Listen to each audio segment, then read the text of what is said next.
Hello there everyone, it's Zenith and in today's video we'll be solving 9709 Mathematics Pure 1 paper, May-June 2019. Let's get started. First question. The term independent of x in the expansion of 2x plus k over x whole power 6, where k is a constant, is 540.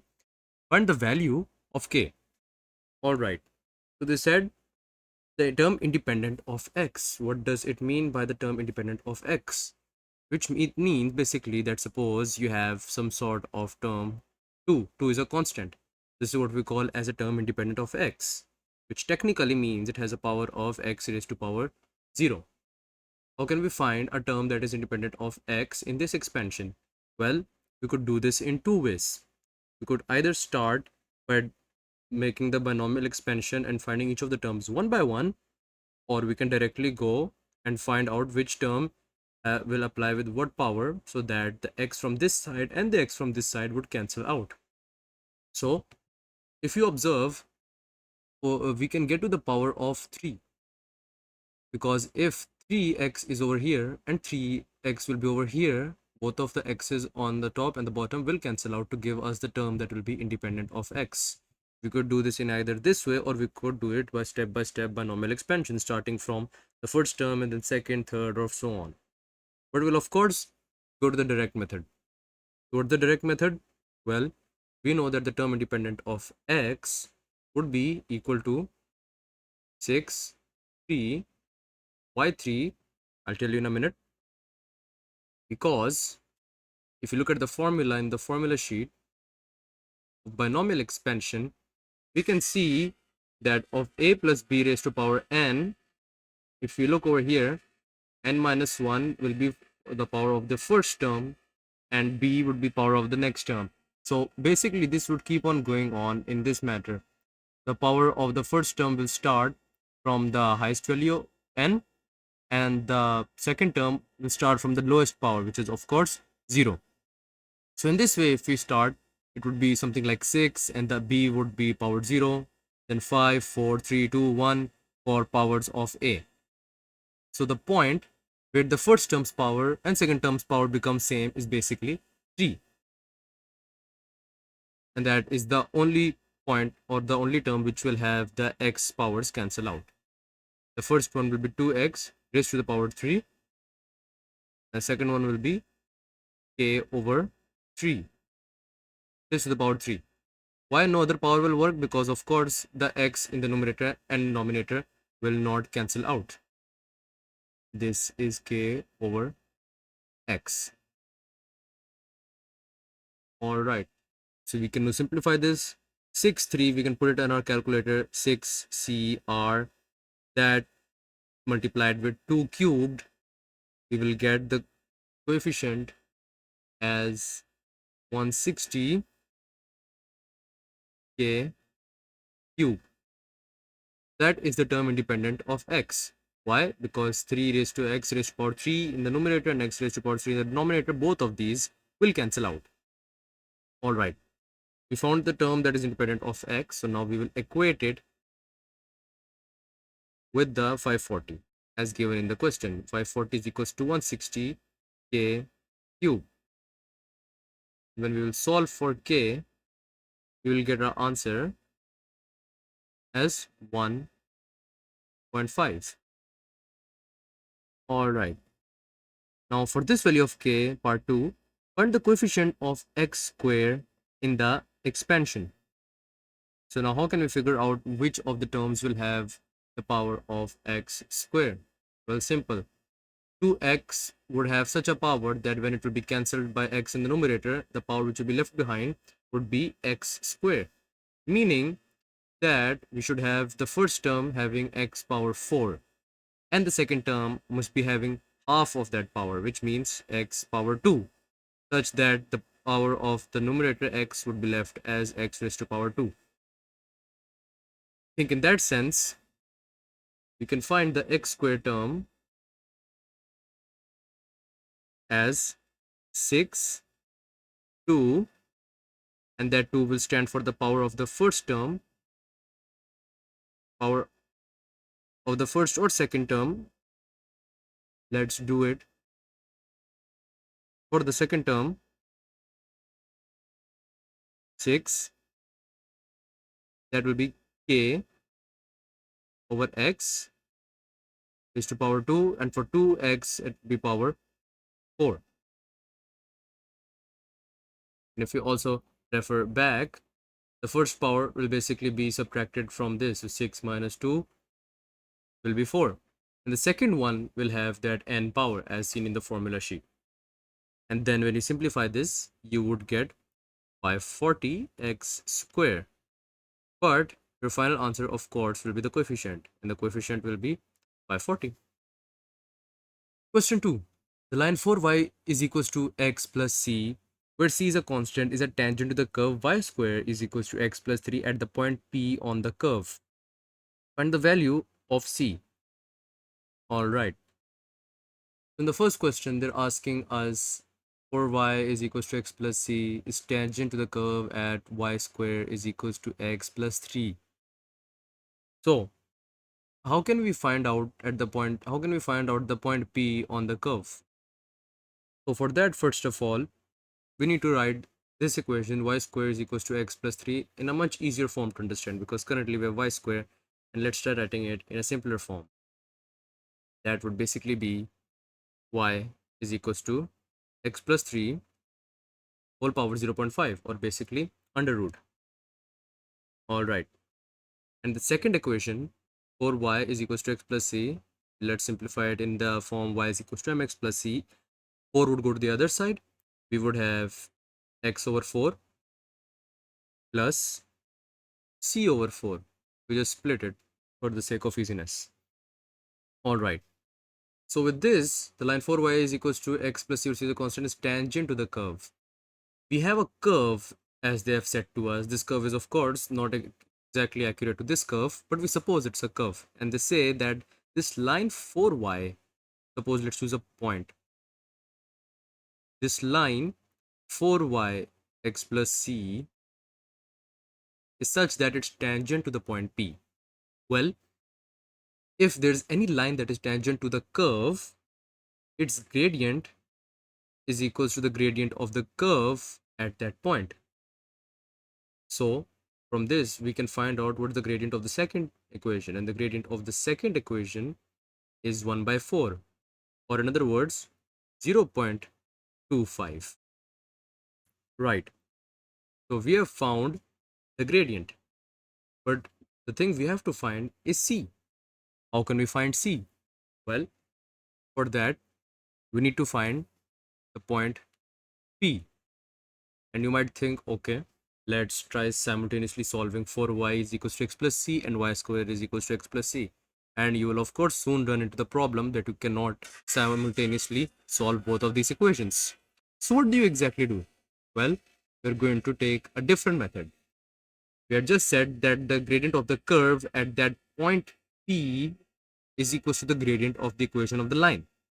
Well, the way we can connect all of this information is by using derivation.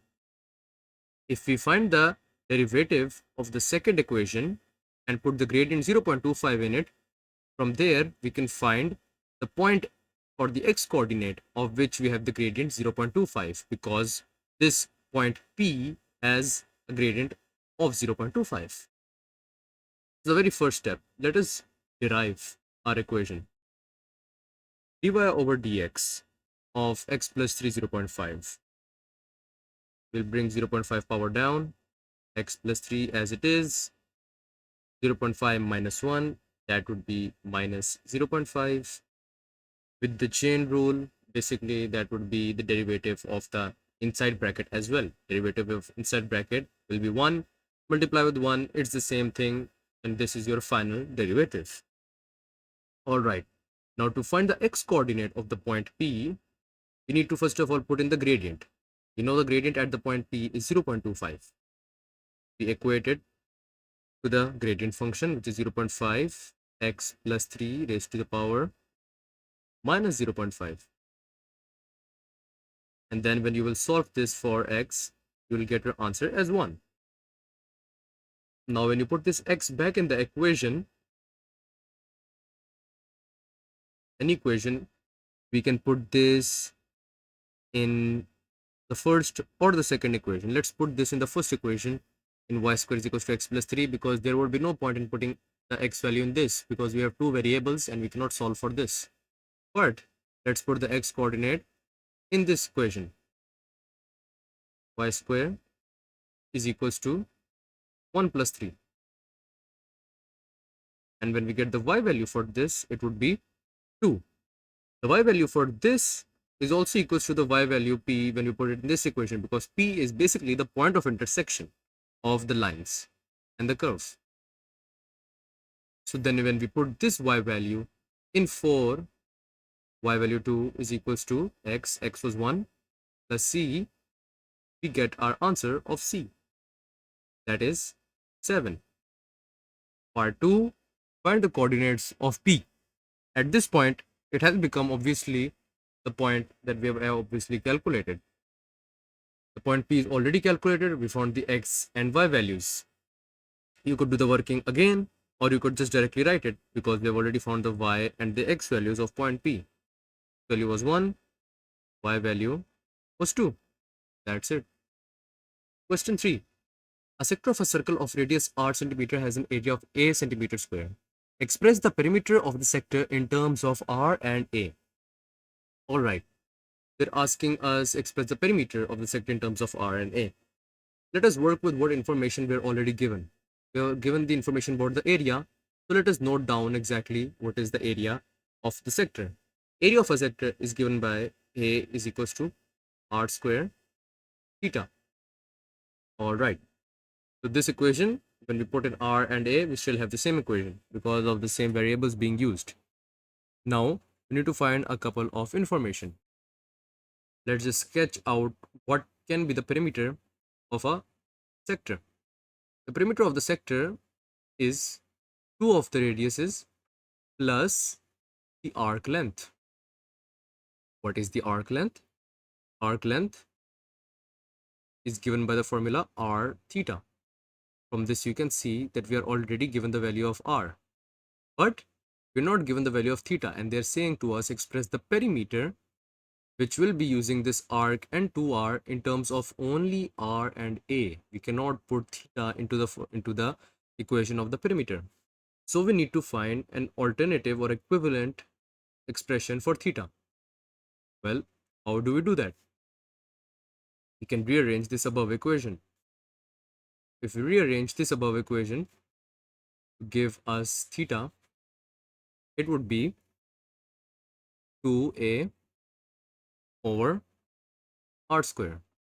That would be an equivalent equation for theta. Now we can substitute this into the arc length. That would be r into 2a over r square. R cancels 1 from here and 1 r cancelled here. We're left with power 1. This means we have 2a over r as the arc length. But this is not the perimeter. Find the perimeter, it would be 2 of the radiuses plus 2a over r. And that's your final answer. 2a over r plus 2r. Question 4. The diagram shows a trapezium ABCD in which the coordinates of A, B, and C are 4, 0, 0, 2, and H, 3H respectively. The lines BC and AD are parallel and angle ABC is equal to 90 degrees and CD is parallel to the x-axis. Part 1. Find by calculation the value of H. Alright, so first of all, they are saying us to find the value of H. We need to find a way of relating the C coordinate with what we already have. If you look carefully, this is a trapezium. But not only that, the lines CB and AB are perpendicular. They are at 90 degrees. And you would soon realize that if you draw an imaginary line, you would get something that is a right angle triangle. And due to the properties of the right angle triangle, we can use the Pythagorean theorem on this. What does the Pythagorean theorem say? It is that c square, that's the hypotenuse, is equals to a square plus b square. And we can actually use this formula to find the value of h. This basically means that the hypotenuse, that is the longest side, CA, squared is equals to CB squared plus BA squared. So then let's put this. So how do we find first of all the length CA, CB and BA? We'll be using the distance formula. Whole square. And first of all, let's write how will we find the distance CA. So we have h minus 4 whole square plus 3h minus 0 whole square. That will be equal to, for CB, h square, because h minus 0 obviously it would be h square, plus 3h minus 2 whole square, and all of this whole square. And then finally we have 0 minus 4 whole square plus 2 minus 0 or 2 square, all of this whole square. So the very first thing you can see, to remove complication, the squares and the roots will cancel out. So we're left behind with simple quadratics. We're left behind with h minus 4 and 3h minus 2. All right. So let's write what we have. H minus 4 whole square plus 3h square. And over here we have h square plus 3h minus 2 whole square, plus over here we have 4 square plus 2 square. You can find it out. That would be 20. Now let's open the brackets and simplify. We would be left with, let's simplify the h minus 4 square. We would have, open up, after opening the brackets, we would get h square minus 8h plus 16. And then for 3h, that would be plus 9h square. Over here we have still our h square, and 3h minus 2, that would be 9h square minus 12h plus 4 plus 20. Straight away you can see h square and h square cancel on both sides, and 9h square and h square also cancel on both sides. So we're left behind with minus 8h plus 16 is equals to minus 12h plus 24. When you solve for h, you would get your final answer as 2. Part 2. Hence, find the coordinates of D. Alright. So first of all, we have found h. So it would be a good thing to write what is point C now. The point C is basically now 2, 6. So now, how do we find D exactly? Well, D is a point that lies on two lines. D is a point that lies on the line CD, and it lies on the line AD. AD and BC have the same gradients. We can solve this in two ways. We either find the points of intersection of line CD and AD, or, because these two are parallel lines, the property of parallel lines state that both the parallel lines must have the same gradient. We could either use through parallel lines or by simultaneous equation of C and CD and AD. We'll choose solving through parallel lines. So if we look in that way, the gradient of BC must be equal to the gradient of AD. And in that way, we can find the coordinates of D. All right. So we know gradient of CD is 0. So first equation we can form in this way, because we will be having two variables of D. We're going to state that D has coordinates x and y. And straight away, because we have two variables x and y, you can expect that you'll be solving and finding the answers through simultaneous equations always. So we know gradient of CD line is 0. So we can then expand it and write it 6 minus y over 2 minus x. And then we can simplify this to be 0, 6 minus y. And then rearrange it and we can get y is equals to 6. That's one of the equations. And obviously we can't just put 6 directly in this to find the x value, because that won't give us an answer. So we need to use the other relation. What other relation we had made? We had made the relation that the gradient of line BC would be equal to the gradient of line AD. So then we can write the points: 6 minus 2, y2 minus y1 over x2 minus x1, 6 minus 2 over 2 minus 0 for gradient of line BC. And for the other one, AD, we have y minus 0 over x minus 4.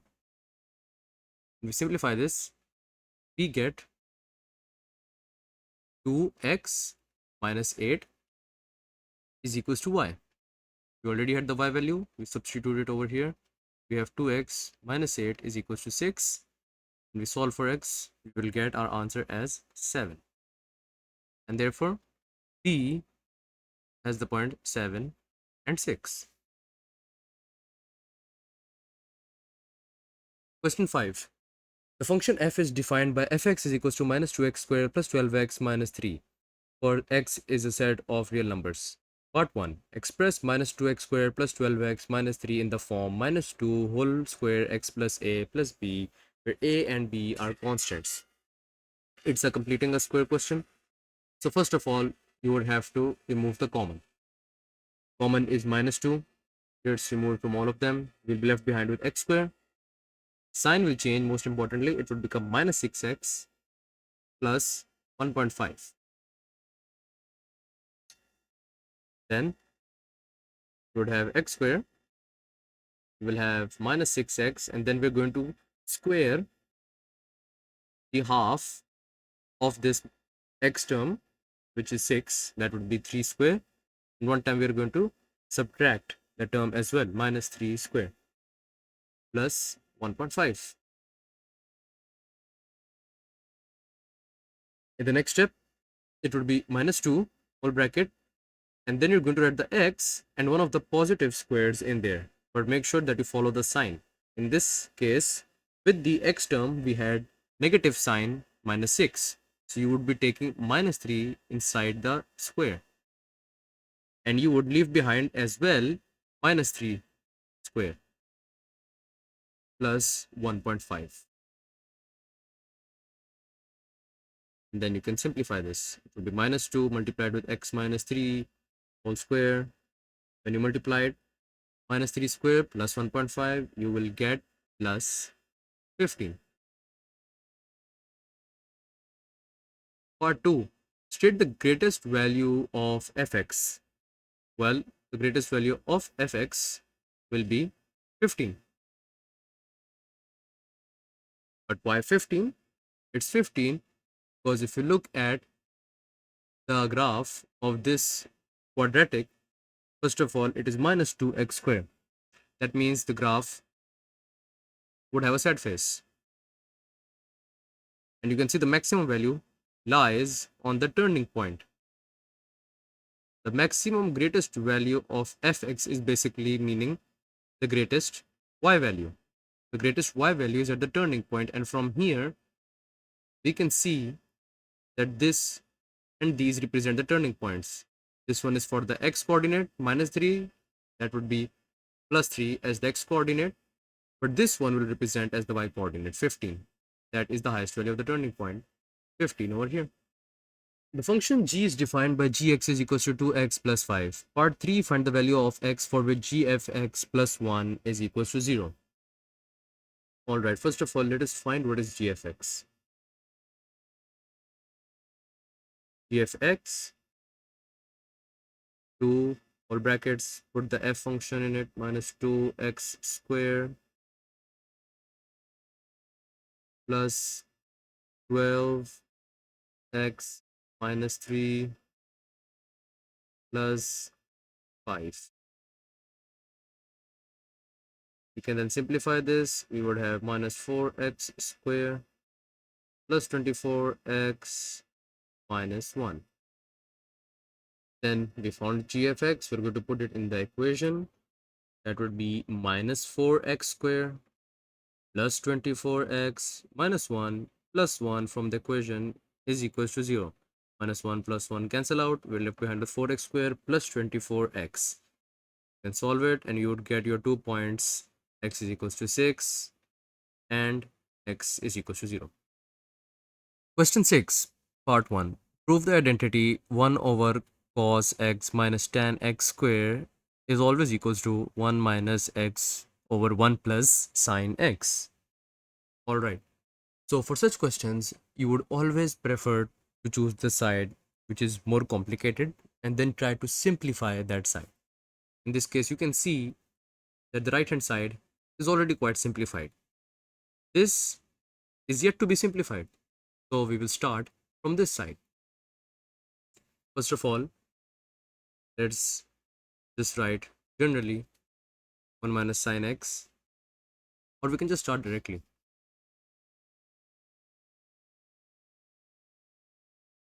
So what do we have over here? We have 1 over cos x minus tan x whole square, which we are now going to make it equal. All right. So the first thing, let us start by expanding it. What do we get after expanding it? We get 1 over cos square x minus tan x over cos x minus tan x over cos x plus tan square x. All right. We can then simplify this.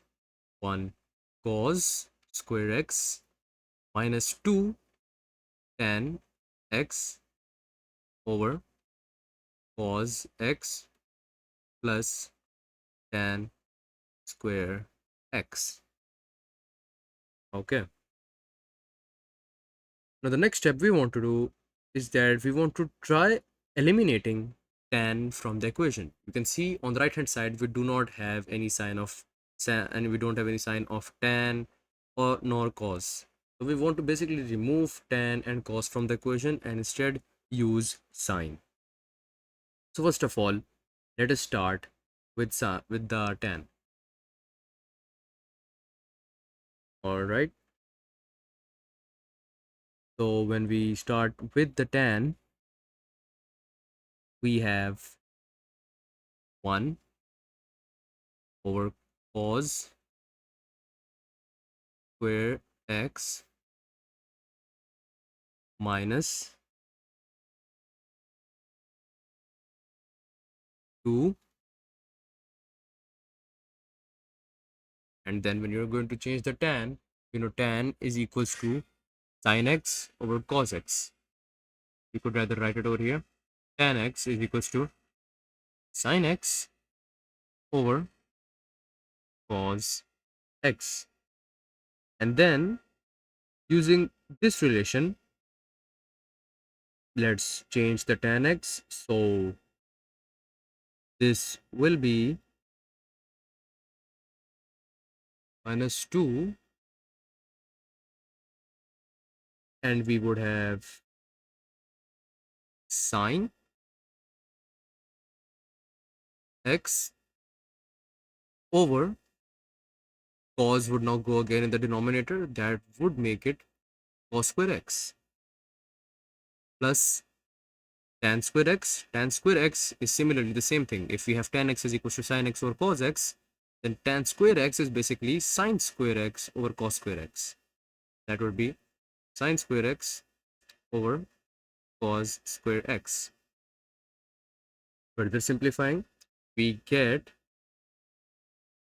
let us now combine this into one fraction. We will get 1 plus sine square x over cos square x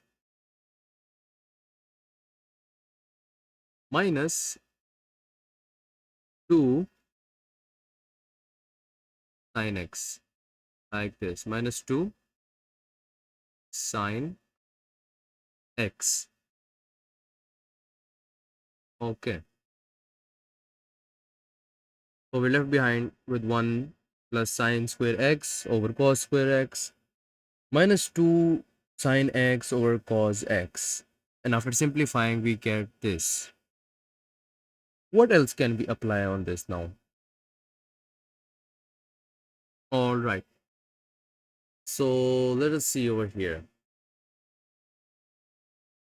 Let's see. We have 1 is equals to sine square x. We have this relation as well, sine square x plus cos square x.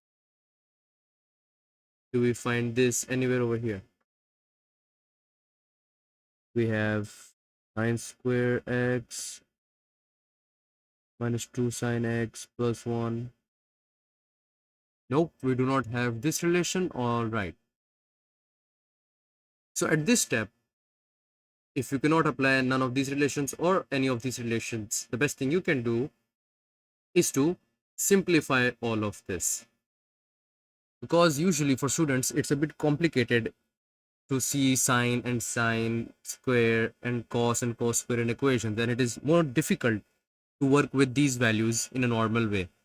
Otherwise, if you think of it, this can be treated as variables. We can treat sine and cos as very simple variables in order to simplify our working. So let's create some values. Let us say, let sine x, because we want to simplify this and it's getting a bit difficult to understand. Let's say sine x is equals to any variable. Let's take u. And now let's continue on with our working. So we would over here have u square, basically sine square, minus 2u, that is over here, minus 2 sine x plus 1. And then you suddenly realize that this is a quadratic. And at the bottom, we have cos square x, which we're not going to touch for now. All right. So we have done the simplification. Now, how do we approach from this part to 1 minus sine x or 1 plus sine x? The way we do this is, first of all, convert that cos square x. The cos square x would be u square minus 2u plus 1. That cos square, as we have highlighted by this relation over here, would be 1 minus sine square x. That would be cos square x. So we can substitute in the bottom 1 minus sine square x. All right, but still we have a quadratic at the top, and over here we have a simple 1 minus sine x. What options are we left behind with? Well, we can try factorizing and then see if there are any common factors which we can cancel. We can factorize this. That would be u square minus u minus u minus u by doing middle term break over 1 minus sine square x. And when we put this in brackets, we get minus u plus 1 and minus u plus 1 over 1 minus u square, or basically sine x. We just brought it to the same values. Okay, so we have factorized the top part, but still we don't have anything else to match it with. Well, if you look carefully at the bottom, 1 minus u square is something we call as the difference of squares. What is difference of squares? A quick going back to basics, when you have the difference of any a square value minus b square, that can be written as a plus b and a minus b. In this way, we have 1 minus u square. 1, obviously, even if you have squared it, will still be 1. You can see clearly over here, we get the same method over here that we can apply. Minus u plus 1, and over here as well, minus u plus 1. And at the bottom, we can apply this difference of squares. And that would be 1 minus u and 1 plus u. And from here, we can see one of these brackets now finally cancel out. We're left behind with minus u plus 1 and 1 plus u. Substituting u back with sin x, we get 1 minus sin x over 1 plus sin x. And if we look back up, we have satisfied this identity, and we have proved that 1 over cos x minus tan x whole square is equals to 1 minus tan x over 1 plus sin x. Part 2. Hence, solve the equation 1 over cos 2x minus tan 2x is equals to 1 by 3 for 0x, for x is greater than or equal to 0 and it's lesser than or equal to pi. Alright. So, you can now make this equals to 1 minus sine, not x, 2x. A careful look over here, the angle this time is not x, it is entire 2x. You're going to put the entire other identity in this. That would be 1 minus 2, 1 minus sine 2x and 1 plus sine 2x. That would be equal to 1 over 3. We then bring it to the other side, make 1 plus sine 2x with the numerator, and we get 1 over 3 plus sine 2x over 3. Over here we have 1 minus sine 2x. Okay. Minus sine 2x goes here, that would be plus sine 2x. So on this hand side, we'll be left with 4 by 3 sine 2x. And on the other hand side, we'll be left with 2 over 3. And then we bring 4 by 3 and divide it by 2 by 3. We get 1 by 2 is equals to sine 2x. Okay. And now the final thing that we have to do is just bring sine inverse to the other side. Sine inverse of 0.5. But we do not touch 2x right now. We do not want to bring 2 to the other side. Why? Because sine inverse 0.5 will give you now two angles, two solutions, or more solutions basically. If you bring 2 to the other side, that would make a bit more complication, but just to keep it easy, we're not going to bring it to the other side right now. Alright, so first of all, let us directly see. If you put sine inverse 0.5 in your calculator, making sure that your calculator is in radians mode because our entire calculation is being done in radians, that would give you 1 over 6 pi is equals to 2x, and that would basically be x is equals to pi over 12. That's one solution done. You should always try finding more than one solution. The graph of sine always repeats after pi. So one time we can subtract pi from it. Pi minus 1 by 6 pi is equals to 2x. You could have also used 2 pi because the graph of sin x also repeats after every 2 pi. But in this case, we are not given the higher boundary of 2 pi. We're given the higher boundary of just pi. You could try experimenting and see if you get the same ratio of 0.5. And you could use then pi minus 1 by 6 over pi. When you simplify this, you would get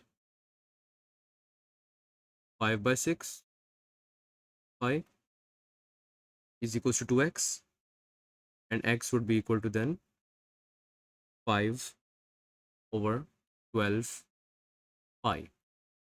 And these are our final two answers. Question number 7, we will be omitting because as part of the 2024 Pure 1 syllabus, it's not in it. We're going to skip question 7. Question 8a. The third and fourth terms of a geometric progression are 48 and 32 respectively. Find the sum to infinity of the progression. All right. Geometric progression. What is a geometric progression? The nth term of a geometric progression, more specifically, is ar n minus 1. So what do we know? We know that the third term, that is 48, is equals to ar. Instead of n, we're going to write 3 minus 1. You're left behind with 48 a r square. Why are we doing this? Because we need to basically find sum to infinity. And sum to infinity, if we look in our formula sheet, is what? Sum to infinity is a over 1 minus r, given that r is lesser than 1. So we need to find a and we need to find r in order to find sum to infinity. So this is one of the equations formed. Let's make another equation. That would be 32. That's the fourth term is equals to a r 4 minus 1. That would be 32 is equals to a r cubed. All right. So these are our two equations. You could either substitute the first one into the second or the second into the first one. Let's substitute the first one into the second one. So that would be basically 48 over r square is equals to a. Let's put this in the second equation. We get 32 is equals to 48 r square into r cube. That would leave you behind with just r. 32 is equals to 48r, and r would be 2 by 3. Getting back into the first equation, 48 2 by 3 cube is equals to a, and a would be 108. And now we can find sum to infinity. Sum to infinity is equals to a over 1 minus r. That would be 108 over 1 minus 2 by 3. That would be 324. Part B. Two schemes are proposed for increasing the amount of household waste that is recycled each week.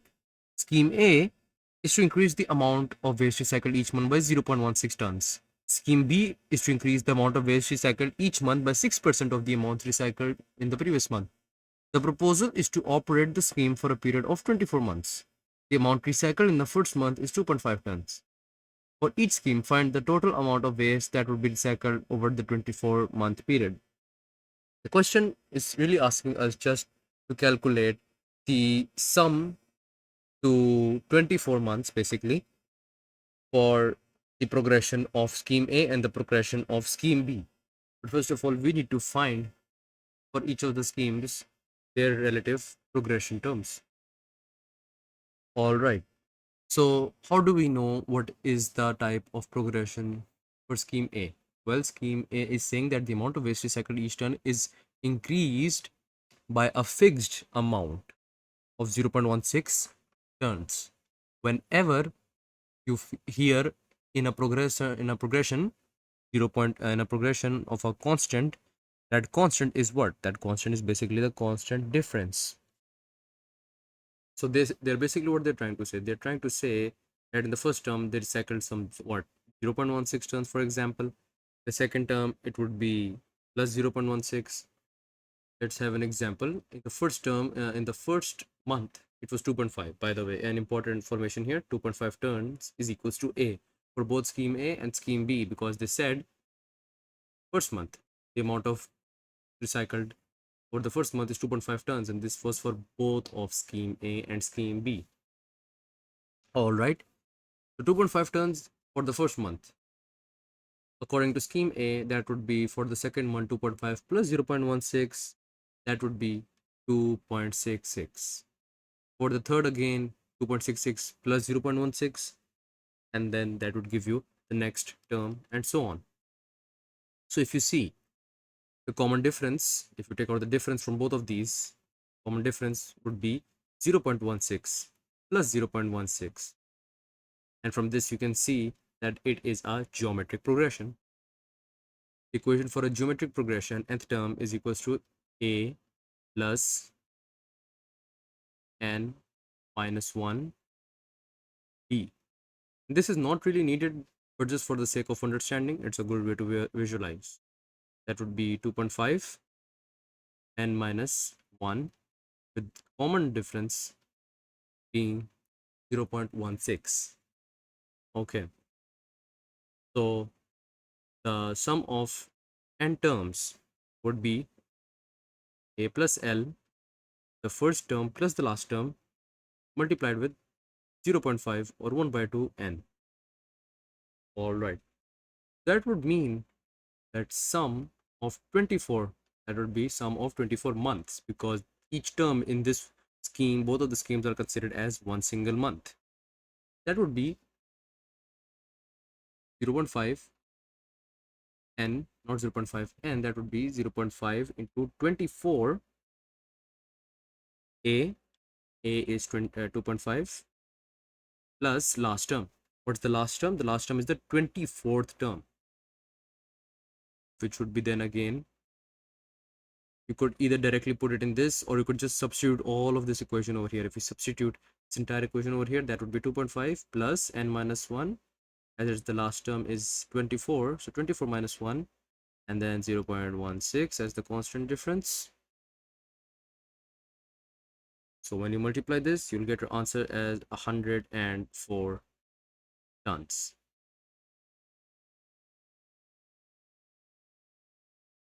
For scheme B, how do we know what's happening in scheme B? Well, in scheme B, they're saying is to increase the amount of waste recycled each month by 6% of the amount recycled in the previous month. All right, let's try visualizing this. We said 2.5 was the amount recycled in the first month. In the second month, they said that it would be 6% of the 2.5, which is the last month, plus the amount that was recycled. So of course, the second month, 2.5 will be recycled, but there would be a plus of 6% of the last month. That would be 2.5 plus 2.5 multiplied by 6%. That would be of the last month. That would basically be 2.65. Then you do the same thing. 2.65 plus 6% of 2.65.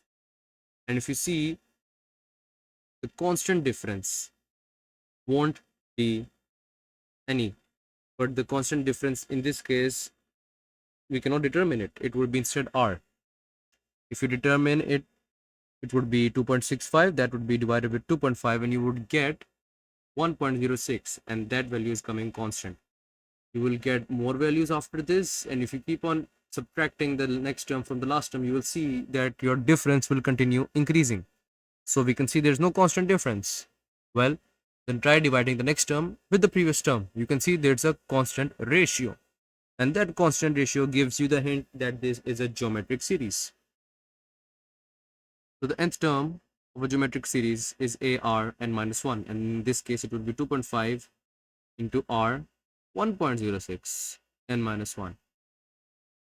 The sum of n terms for a geometric series is 2.5. Not 2.5, let's just write first of all generally. It would be the first term, 1 minus r raised to power n over 1 minus r. So the sum of the 24 months would be 2.5 as the first term, 1 minus 1.06 raised to power 24 over 1 minus 1.06, and that would give you 127 tons. The final answer. Question 9. The function f is defined by fx is equals to 2 minus 3 cos x, where x is greater than or equal to 0, and lesser than or equal to 2 pi. State the range of f. So how do we find the range of x? Simply put the lower and the upper values into the equation. And when you put the lower and upper values in the equation, you get respectively -1 fx and 5. Part 2. Sketch the graph of y is equals to fx. Now when you're going to sketch the graph, make sure that it is between the interval or the domain given to you. It must be between 0 to 2 pi. From this, you can also realize another thing, that they are asking us in terms of radians and not degrees. So to sketch the graph on the y-axis, you would definitely be having the numbers, whereas on the x-axis, you would be having the degrees or the radians in this case. 0. Let's divide it over 0.5 pi. So pi by 2, because at these values you'll basically be getting whole number, would be pi. And let's make this p by 2 pi.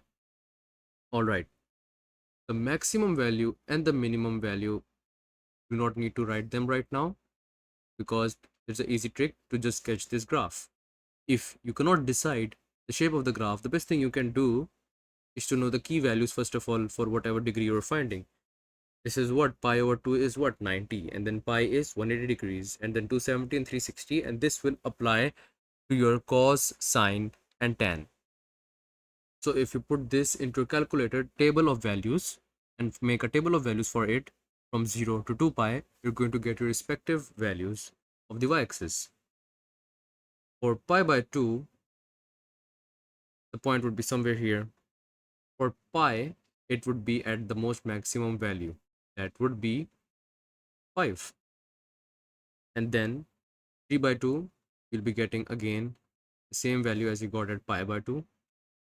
And then lastly, at 2 pi, you'll get it at a slightly lower value, and the same case would be basically for 0. And this lower value, -1.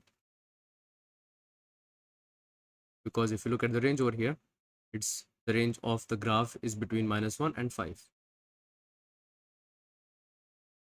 And then you can draw your graph.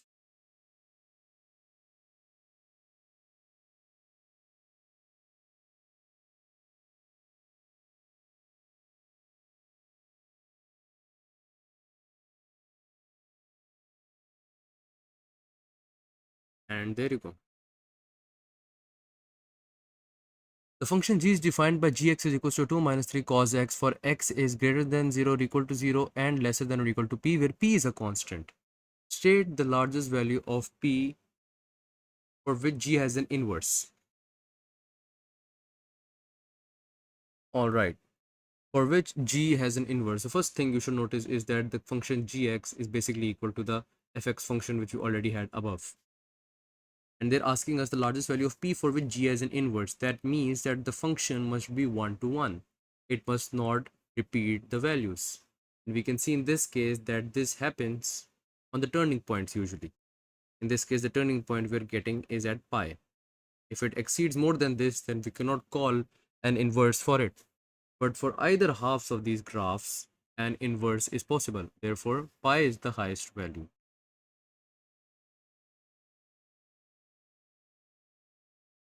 Part 4. For this value of p, find an expression for g inverse x.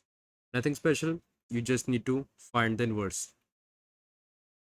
Y is equals to 2 minus 3 cos x. We need to make x the subject. That would be y minus 2 over minus 3 is equals to cos x. We take the cos x to the other side, we get cos inverse, minus 3 would go up, that would be 2 minus y over 3 and we will be equal to x.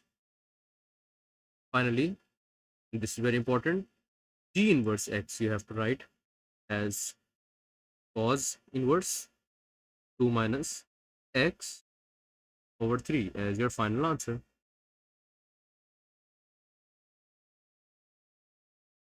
Question 10. A curve for which d2y over dx square is equals to 2x minus 5 has a stationary point at 3, 6. Find the equation of the curve. Alright, this would basically be double integration, because when we are going to integrate this, we would get, if you integrate this, you would basically get dy over dx, because it's reversing the process of differentiation. And then when you integrate in this again, you're going to get the original equation of the curve. That means you're basically going to integrate this 2 times. All right. So dy over dx is equals to the integral of d2y over dx square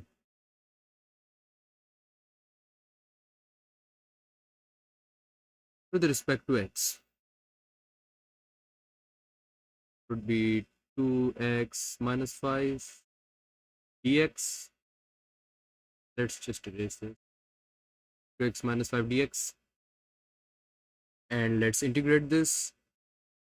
Power of x down, and the coefficient will be 1, x square power plus 1 minus 5, that will become 5x, and most importantly there will be an arbitrary constant c with it, because this is not definite integration, this was indefinite integration, and that's your dy over dx. But we are not yet done.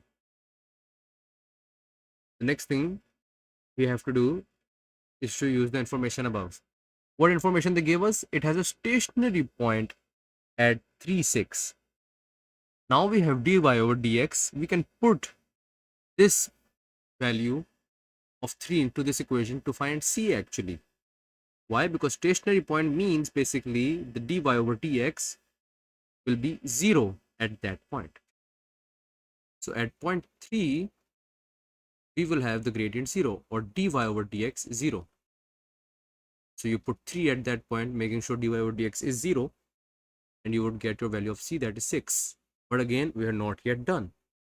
We need to now find the original equation of y, which would be from dy over dx with respect to x. That would be x square minus 5x plus 6. Now let's integrate this. So we are going to get x cubed over 3 minus 5x square over 2 plus 6x plus c, another arbitrary constant. And this makes our final equation incomplete. But we know that this 0.36 lies on the curve, so we can substitute its value over here. And that would be 36. 6 is equals to 3 cube over 3 minus 5 3 square over 2 plus 6 into 3 plus c. The second arbitrary constant will then be 1.5. And that completes your final equation. Make sure you write the final equation as well. That would be basically x cubed over 3 minus 5 by 2 x square plus 6x plus 1 by 1.5. That's your final equation.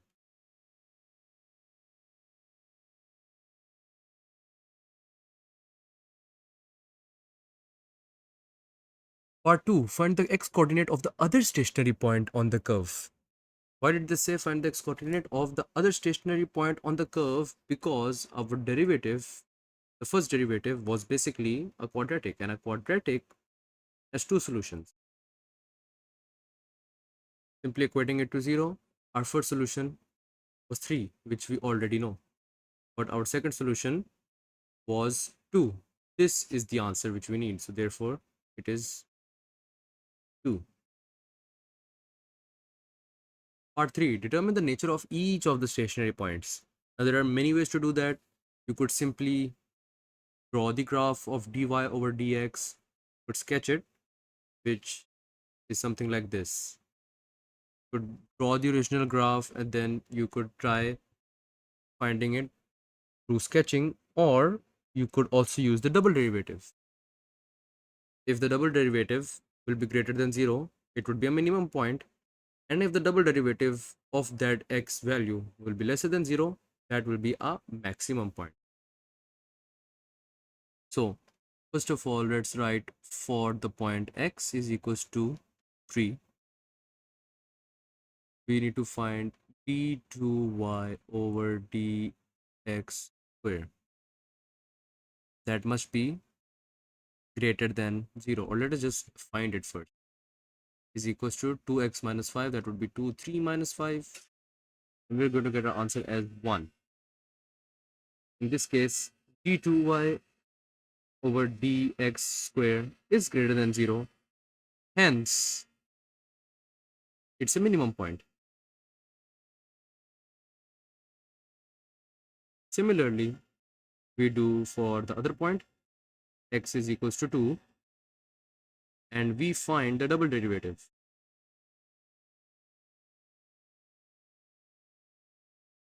That would be 2, 2 minus 5 is equals to minus 1.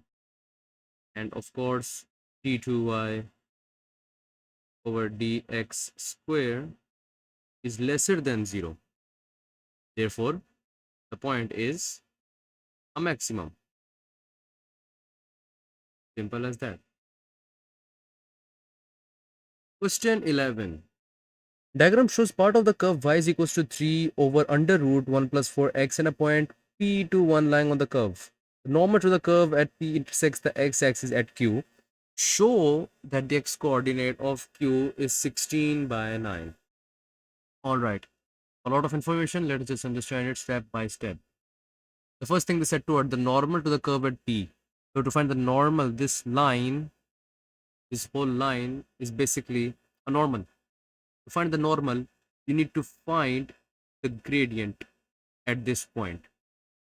Okay, but the gradient of this line would be the negative reciprocal of the gradient which you find of the curve at this point P.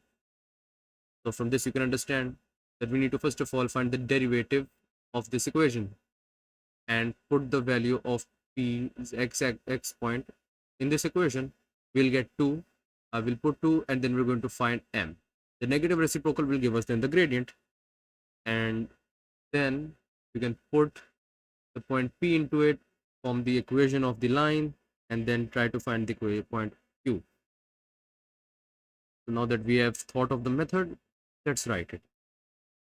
We need to first of all derive the equation dy over dx of the equation above. Let's write it into a better form which can be easily derived. That would be 3 1 plus 4 x raised to the power 0.5 negative 0.5 because we brought it from the denominator.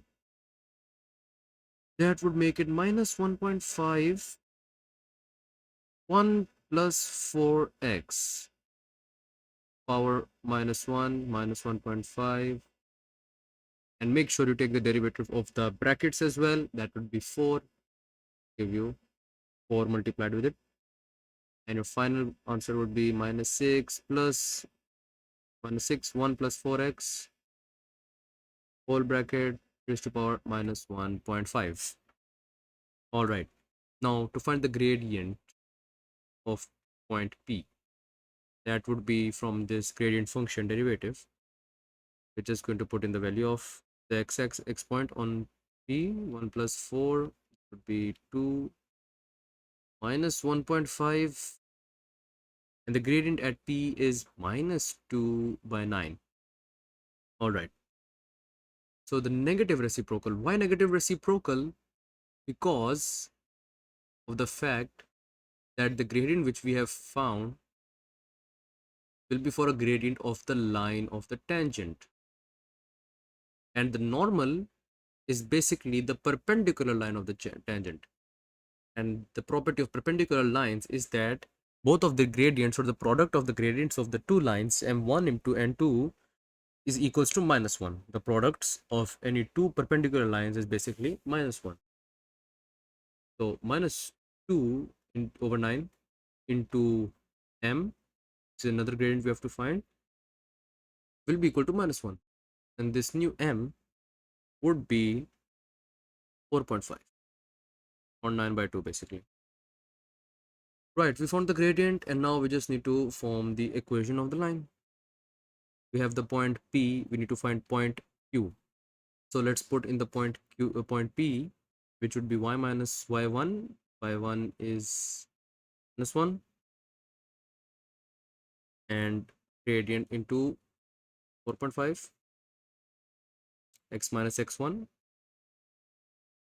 X1 is 2. Then we get 0.5x minus 8 is equals to y. Now they're saying the x coordinate of Q is 16 by 9. Simply just need to see that the y coordinate of point Q is 0. So that would be 0 is equals to 4.5x minus 8. X would be equals to 16 by 9. Last part. Part 2, find showing all necessary working the area of the shaded region. Now this might look a bit complex because of the fact that the boundaries are not really defined very well. Usually, to find the area of the shaded region, they would say that you would have some limits. Usually you find it through definite integration between the upper limit and the lower limit, suppose like 6 and 2, something like that.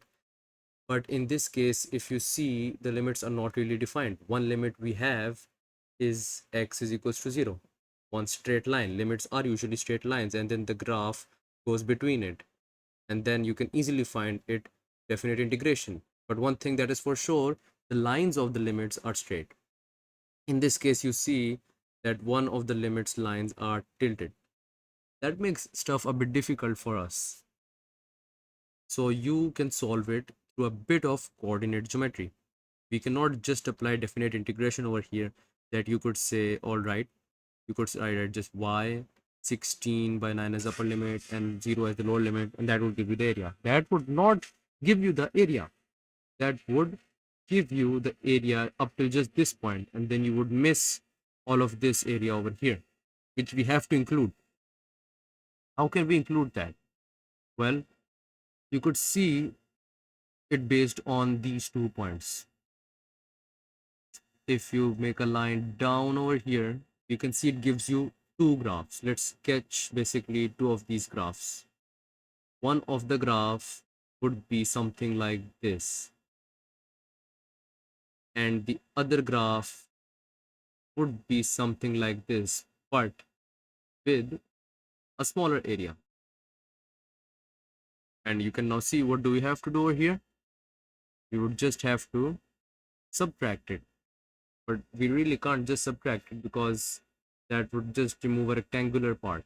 So from that way of elimination, we can understand that we cannot just take the area using this point and then area using this point and then subtract them both. So that technique won't work. So what else can we do? Well, if you look closely over here and draw a straight line, you can see it forms a little triangle. All right. So if you use the maximum limit, which is x is equals to 0, and the second limit, that is basically x is equals to 2, make sure we are using limit of x is equals to 2. We're basically counting this area as well in, but then we have to subtract this triangle from it. Now you understand where we're trying to go with. The triangle would be 1 by 2 base into height. That triangle subtracted from the definite integral of y with the limits x is equals to 0 and x is equals to 2 will give us the area of the shaded region. All right. So that means that area will be the definite integral between upper limit 2 and lower limit 0 of graph y with respect to dx, but minus 1 by 2 base into height, which is basically the area of that small triangle which we have to remove. To 0, we will put 3 plus, not 3 plus, it would be 3 brackets 1 plus 4x, just about minus 0.5 brackets, and over here we have minus 1 by 2. And how do we find the length of this small triangle to remove? Remember that we are taking this whole graph as the area and then subtracting this small triangle from it. So to find the height and the length, it's really obvious. Point of Q subtracted from point of P, x coordinate of this will give you the base length, and find the height is simply just 1, because the length from here to here is just 1. It's going from base of x-axis to the top. So we get the height is 1. So that would be 2 minus 16 over 9 into 1. That's the height. All right. So now you could just definitely integrate this. You could either do the step for this, but I'm just going to write it out directly over here. 1.5, 1 plus 4x. You could either do this, of course, stepwise, but you can also just put this in your calculator to get your answer, which I'm going to do right now. That would be left behind. If you simplify this, the area of the triangle you would get is minus 1 by 9. And then you can put this into your calculator to find the answer for this. You would get as 3 minus 1 over 9, which is equals to 26 over 9 as your final answer. And there you go. This was May-June 2019 paper done. Please leave a like and subscribe, and I'll see you in the next video. Goodbye.